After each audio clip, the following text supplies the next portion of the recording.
आज आणला होता फिश. तर मस्त असा फिश फ्राय बनवायचा आहे आणि तिरंगा किंवा त्याला अजून एक नाव आहे हलवा पण म्हणतात त्याला, पॉपलेट सारखाच असतो. त्याला आता हळद, मीठ, लाल मिरची पावडर, थोडासा असा मसाला लावून घेतला लिंबू पिळून. आता फ्राय करायच्या वेळेस आहे ना मस्त रवा लावून फ्राय करायचे. तर मासे ना छान असे मॅरिनेशन झाले आपल्या माशांना. तर पुन्हा एकदा सांगते त्याला काय लावलं होतं. हळद, मीठ, लाल मिरची पावडर, कोथिंबीर टाकली आहे जराशी, आलं लसूण वगैरे काही टाकलं नाही आहे. साध्या सोप्या सिंपल पद्धतीने बनवतोय.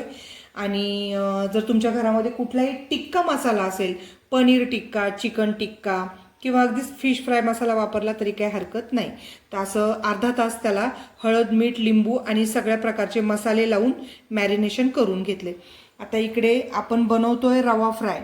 आपण कुठलाही डीप फ्राय असं करत नाही आहे, रवा फ्राय बनवतोय. त्यासाठी घेतला आहे गरजेनुसार रवा. आता तुम्हाला किती हवा आहे माशाला त्याप्रमाणे घ्यायचा. तर मी एक छोटी वाटी भरून रवा घेतला.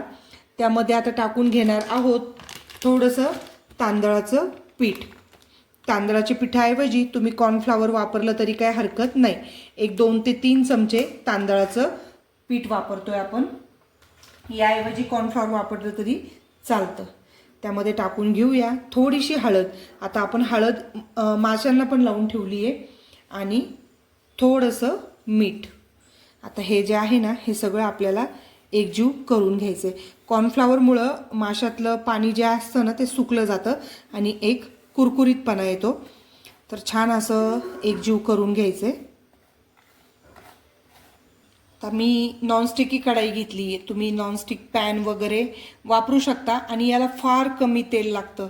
नॉनस्टिक जर घेतलं ना तर त्यामध्ये ना अगदी कमी तेलामध्ये आपले मासे कुरकुरीत फ्राय होतात आणि कुठेही चिटकत नाही खाली.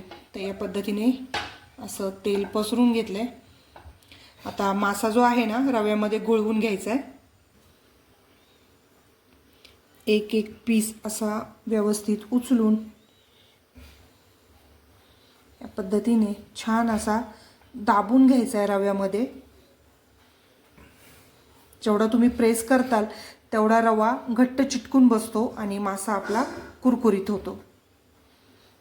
या पद्धतीने आणि असं झटकून घ्यायचा म्हणजे राहिलेला रवा जो असतो ना तो खाली पडतो, तेलामध्ये पडणार नाही.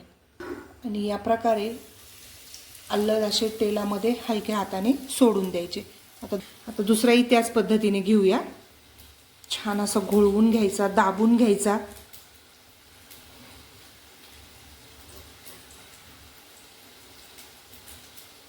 या पद्धतीने तेलामध्ये सोडून घ्यायचा. एक 2 ते 3 मिनिटांनी हलक्या हाताने आपल्याला मासा पलटवून घ्यायचा आहे. हे बघा अगदी कमी तेलात बनवतोय आपण, कुठे डीप फ्राय करत नाही आहे आणि रवा कुठेही तेलात जास्त सुटला जात नाही आणि अगदी कुरकुरीत असा हा मासा आपला मस्त तयार होतो. खूप झटपट आणि सोपी पद्धत आहे. या पद्धतीने तुम्ही एकदा नक्की करून बघा. चॅनलला सबस्क्राईब करा रेसिपी आवडत असतील तर. मस्त असे कुरकुरीत आपले मासे तयार झाले आहे. आणि आपण अशी ट्रिक वापरून मासा तेलातनं काढून घेतोय. तुम्ही बघू शकता एक एक थेंब तेल पूर्ण निथळून या पद्धतीने मासा आपण बघू शकता तुम्ही. छान असा कुरकुरीत फ्राय झाला एकदम कमी तेलामध्ये. एकदम कमी तेलामध्ये मासा कुरकुरीत फ्राय झाला आहे. आता आणखीनही 2 करून घेऊया. या पद्धतीने दुसरेही 2 पीस आपले फ्राय करून झाले.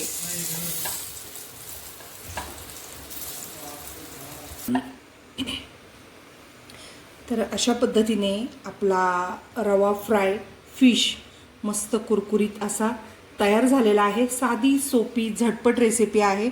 आता हा हलवा मासा आहे म्हणजे तिरंगा, जो पापलेट सारखा दिसणारा असतो. तर या सेम पद्धतीने तुम्ही सुरमई, वाम किंवा आणखीन दुसऱ्या बरेचसे रावस वगैरे असं तुम्ही या पद्धतीने करू शकता. तर कसं वाटतोय रवा फिश फ्राय नक्की सांगा. अगदी मस्त असा कुरकुरीत झाला आहे आणि मासा इतका फ्रेश आहे आणि इतका सुंदर आहे. तुम्हाला दाखवते. हे बघा, एकदम असा छान वर्ण कुरकुरीत, आतून एकदम पांढरा शुभ्र असा फिश फ्राय आपला तयार झालेला आहे. तर कशी वाटली रेसिपी मला नक्की सांगा. चॅनलला प्लीज फॉलो करा.